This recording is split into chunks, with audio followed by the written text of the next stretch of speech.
어렸을 때 유행가 가사가 생각나요. 이리 가면 고향이요, 저리 가면 타향인데 어찌할 바 몰라서 이리 갈까 저리 갈까 차라리 돌아갈까 세갈래길 삼거리에 비가 내린다. 그런데 이해가 안 가는 거는 이리 가면 고향이고 저리 가면 타향인데 이정표 없는 거리에 어디로 갈까 고민스럽다는 거예요. 이정표가 없어서 그 노래 제목이 이정표가 없는 거리. 이리 가면 고향이라며 저리 가면 타향이라며. 근데 이정표가 없다고 왜 몰라요? 고향 갈까? 이 가사의 내용은 아마 고향으로 돌아갈 수도 타향 가서 살 수도 정말 갈팡질팡하는 비는 주르륵 내리고 그런 안타까움을 토로한 게 아닌가 싶어요. 살아가면서 우리가 어찌해야 할까, 어떤 판단을 내리고 이 길을 갈까 저 길을 갈까 고민될 때 참 많습니다. 그러나 하나님의 사람들에게는 분명 감동을 주시고 가르쳐 주시고 인도하시는 줄로 믿습니다. 하나님께서 우리를 인도해 주세요. 오늘 설교 제목도 분명하잖아요.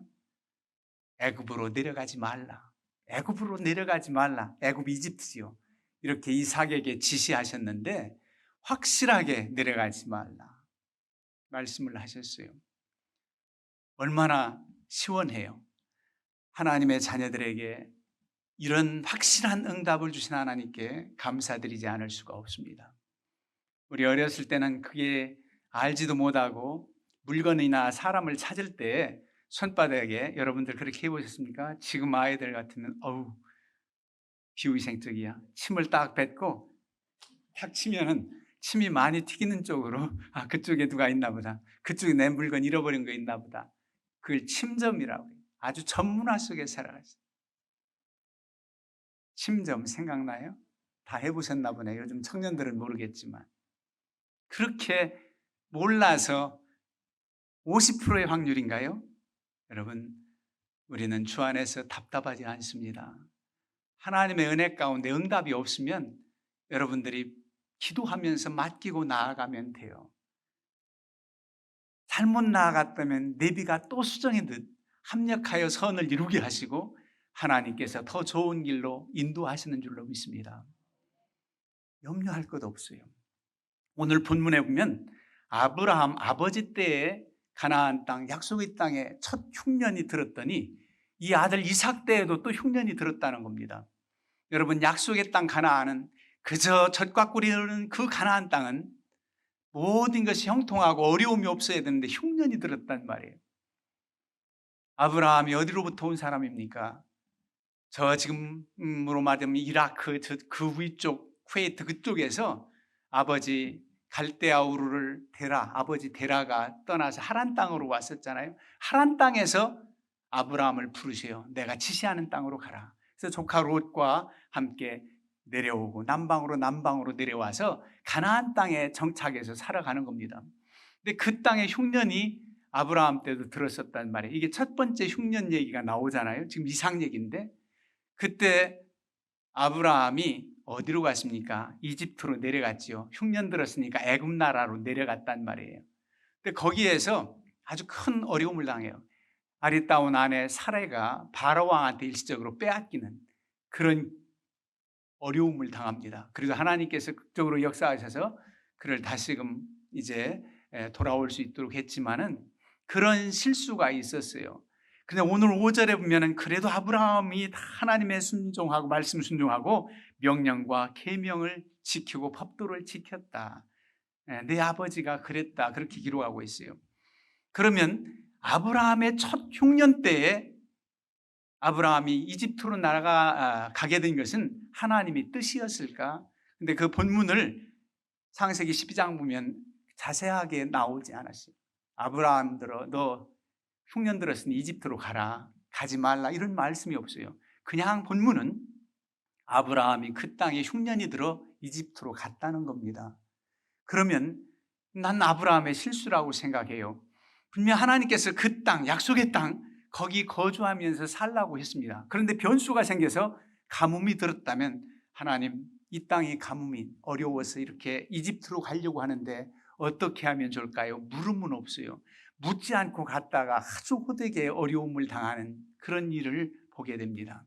근데 이삭 때에 또 흉년이 들었다는 거예요. 그래서 그 가나안 지역, 하나님이 약속의 땅은 가나안 7족속 다 몰아내고 블레셋 지역도 모든 지역이 다 하나님의 약속의 땅입니다. 그래서 이삭이 그랄 땅으로 가요. 블레셋 지역.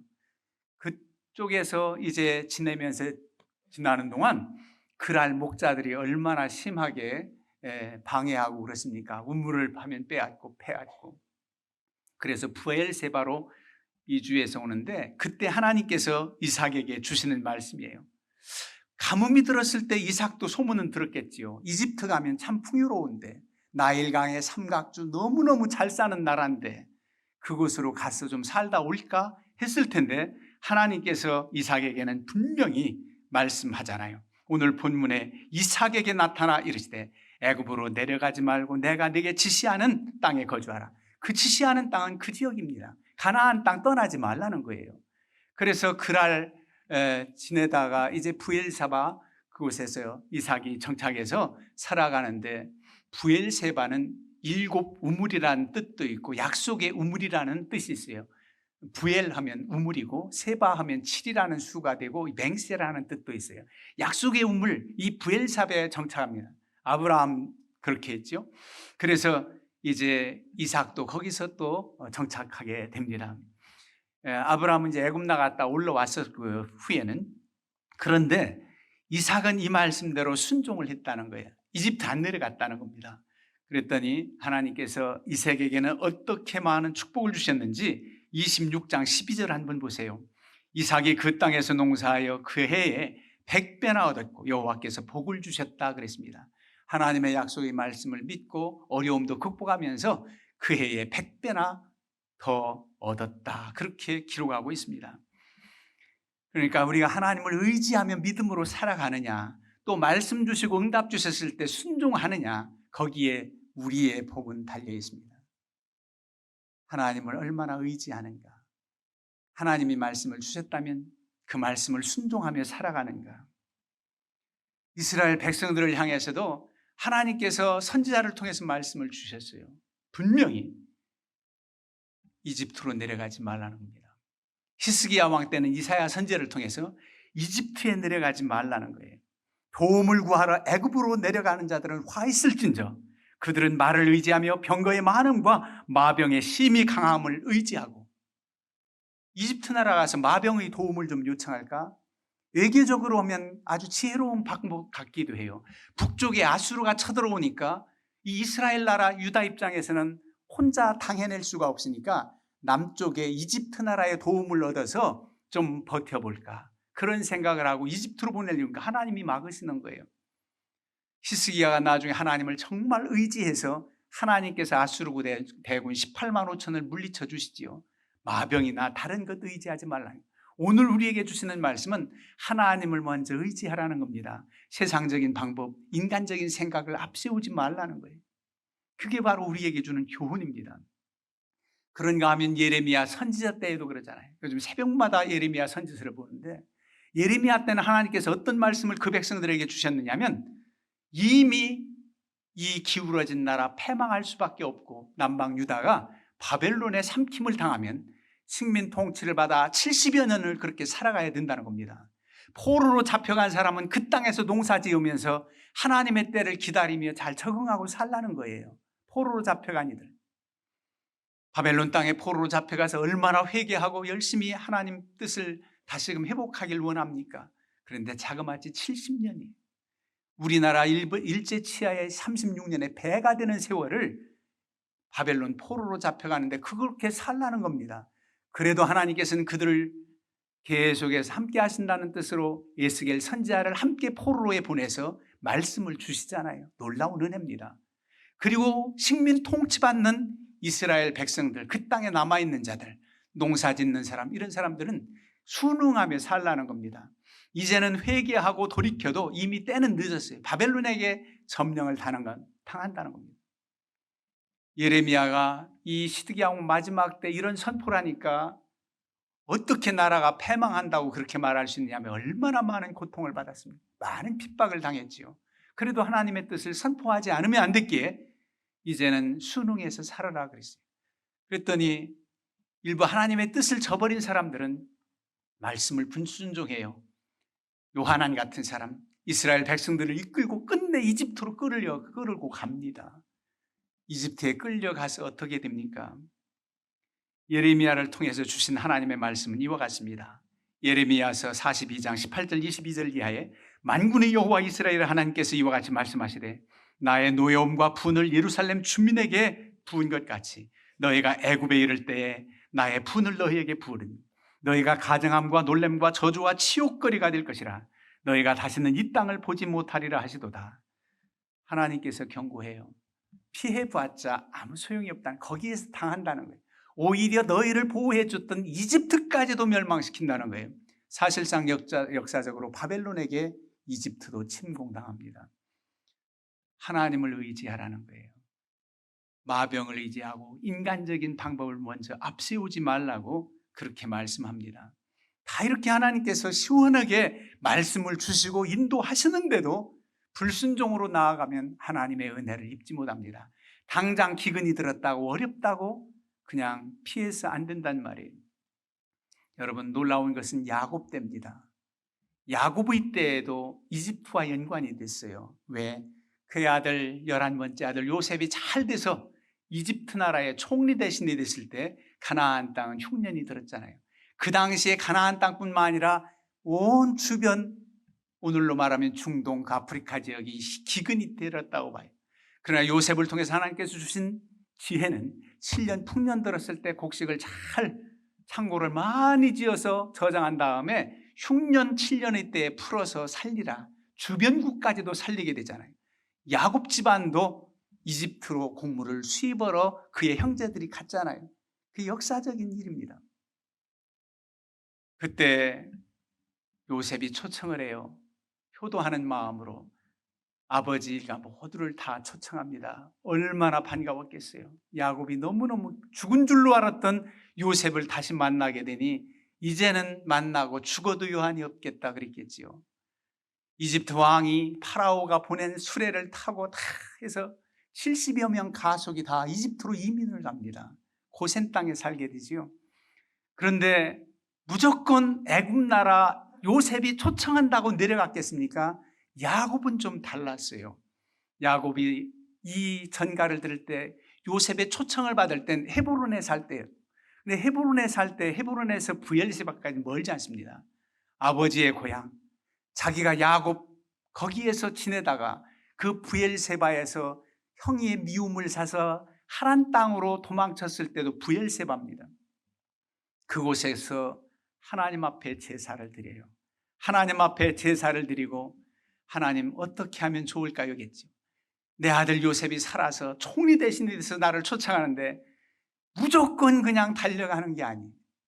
브엘세바에서 하나님 앞에 제단을 쌓았단 말이에요. 제사를 지냈단 말이에요.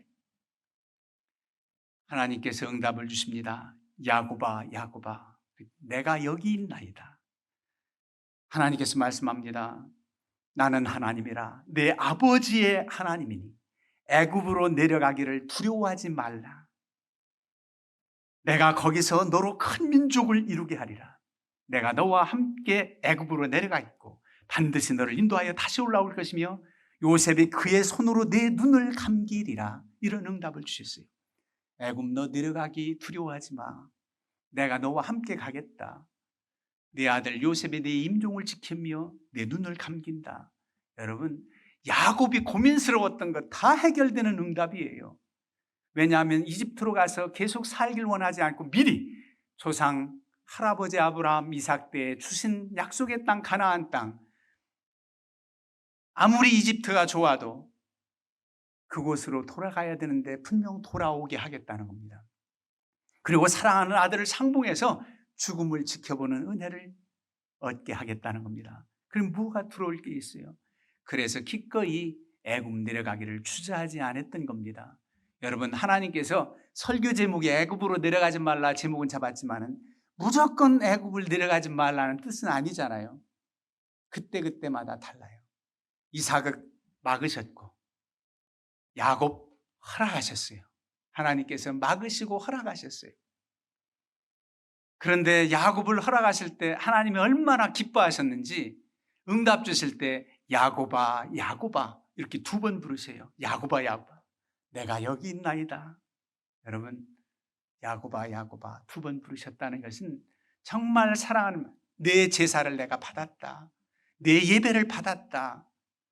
너무 기뻐하시면서 2번 불러요. 그래서 성경에서 이름을 연거푸 2번 부른 예가 있나 여러분들도 생각해 보셨겠지요. 그랬더니 아브라함아 아브라함아 2번 부르셨어요. 언제? 모리아산에서 이삭을 바치려고 할 때 너무 하나님이 정말 믿음이 대단한 아브라함을 보고 감격해서 아브라함아 아브라함아 내 손을 거두어라. 어떤 이들은 그냥 칼로 내리칠까 봐 아브라함 아브라함 아브라함 아브라함 빨리 성급하게 하나님이 부르셨다고 하는데 그게 아니에요. 제가 묵상할 때는 그게 아닙니다. 하나님이 죽은 자도 살릴 수 있는데 그게 아니라 너무너무 감격스러워. 이 믿음을 보니까 아브라함아 아브라함아 이렇게 부른 거지요. 또 누구를 그렇게 2번 불렀습니까? 사무엘아 사무엘아 어린 사무엘 주의 전에서 자라면서 믿음으로 양육하고 믿음의 어머니의 기도가 있었던 사무엘을 부를 때 사무엘아 사무엘아 엘리 제사장에게는 계시가 없어요. 하나님을 떠난 종에게는 말씀이 없어요. 사무엘에게는 주시고 그 말씀을 따라서 이제 사무엘이 큰 일꾼 되지 않습니까? 또 누구를 부릅니까? 시몬아 시몬아 예수님께서 베드로를 부를 때 시몬아 시몬아 그렇게 보라 사탄이 너를 밀가부로 타려고 요구하였으나 그러나 내가 너를 위하여 내 믿음이 떨어지지 않기를 기도하였으니 내가 돌이킨 후에는 내 형제들을 굳게 하리라. 돌이킨 후에는 회개하고 나서 너 굳게 할 거야. 그랬더니 베드로가 뭐라고 대답하는지 아십니까? 자기는 주님과 함께 오게도 가고 죽는 자리까지 가겠다는 거예요. 그랬더니 주님께서 오늘 밤 내가 나를 3번이나 부인하리라. 오늘 밤은 아니고요. 그건 나중에. 그러면서 시몬을 불러요. 이때는 정말 안타까운 연민의 정으로 그래도 사랑하는 마음으로 부르시지요. 사울을 부르실 때 사울아 사울아 네가 왜 나를 핍박하느냐. 그때 사울의 부르심은 정말 그때도 사랑과 연민의 정. 사울이 물론 잘못됐지요. 믿는 자들을 대제사장이 넘겨서 옥에 갇히게 하고 죽음의 자리에 처하게 하는 그 나쁜 사울을 우리 주님께서 무슨 연민의 정으로 불렀다는 말이에요. 연민의 정으로. 알지 못해서 그저 여호와 하나님께 충성하는 길이 크리스찬들을 잡아 핍박하는 자리로 이끄는 것이 잘하는 줄만 알았어요. 모르고 짓는 죄 그야말로. 몰라서 깨닫지 못해서 그랬던 바울에게 사울아 사울아 부르면서 하나님의 종으로 세웠습니다. 여러분 아담을 부르실 때는 선악과를 따먹고 동산 나무 무화과 아래에 숨었을 때 뭐라고 부릅니까? 아담아 아담아 네가 어디 있느냐 이렇게 부르지 않고 아담을 부를 때는 여호와 하나님이 아담을 부르시며 그에게 이르시되 아담을 불렀다는 거예요. 어떻게 불렀는지 몰라요. 그렇게 설명하고 있어요. 아담아 아담아 이러지 않아요. 그러면서 네가 어디 있느냐 그랬더니 하나님께 뭐라고 말합니까? 아담이 제가 벗었으므로 두려워해서 이렇게 숨었나이다. 지금 그렇게 답변할 일입니까? 벗어서 벗지 말고 뭐 입어서?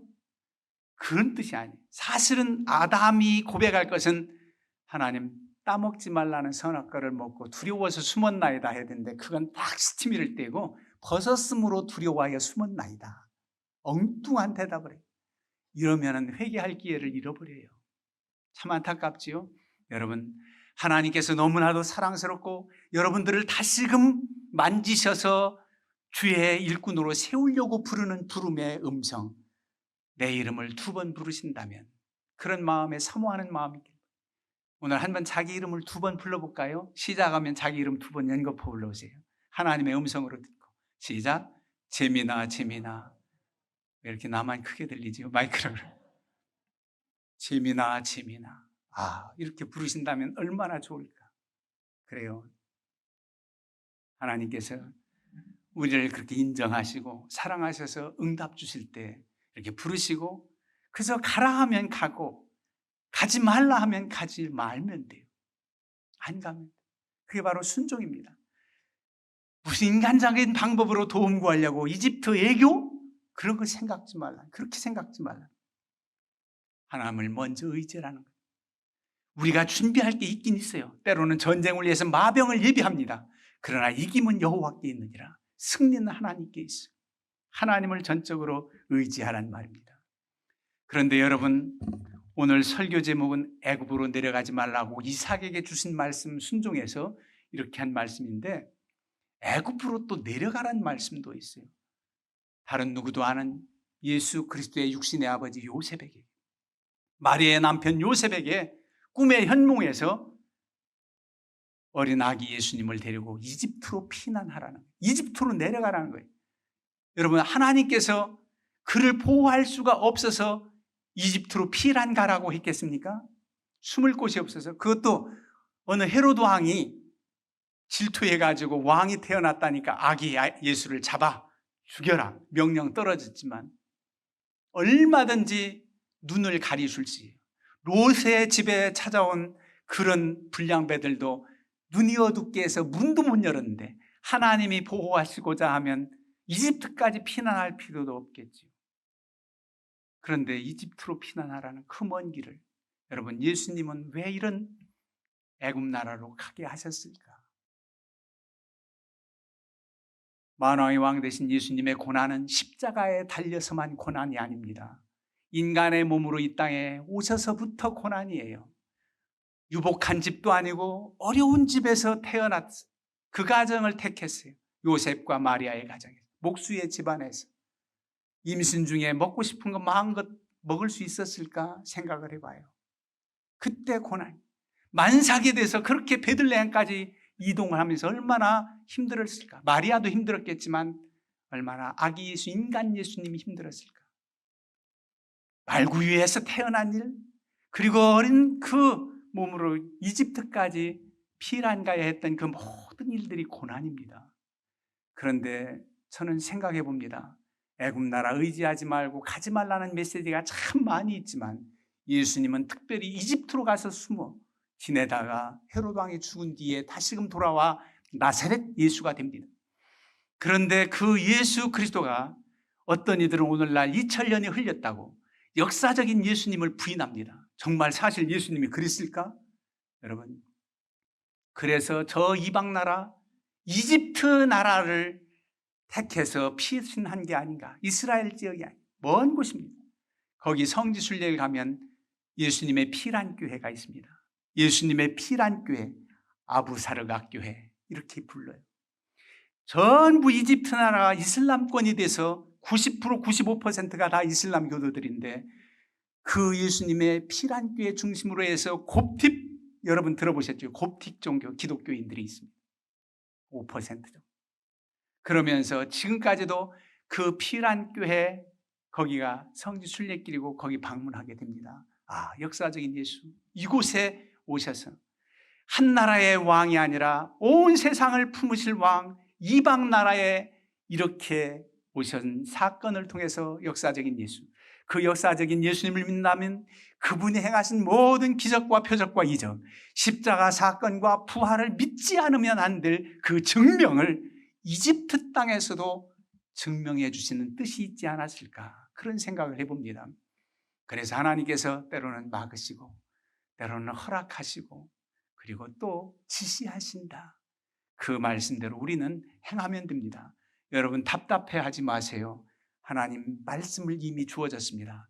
아브라함에게는 이 땅에서 내가 번창한다는 거예요. 이 약속의 말씀을 받았으면 조금 흉년이 들었어도 그냥 무조건 갈 일이 아니었고, 이삭은 그저 하나님 사랑 안에 거하니까 말씀 주시는 대로 순종했고, 야곱은 예배하고 기도하니까 하나님께서 응답 주셔서 너 주저하지 말고 내려가라고 하셨고, 여러분 하나님을 의지하는 믿음이 최고입니다.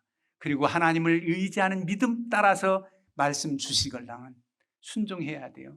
그리고 어떤 때 어떤 확실한 응답이 없고 답답해하지 마세요. 그저 믿고 여러분들이 가면 됩니다. 그 걸음을 인도하시고 혹시 내가 잘못됐다 할지라도 합력하여 선을 이루게 하시고 능력으로 이끌으셔서 승리케 하신 능력이 하나님, 이 하나님의 은혜 아래서 날마다 행복하고 승리하시기를 주님의 이름으로 축원합니다.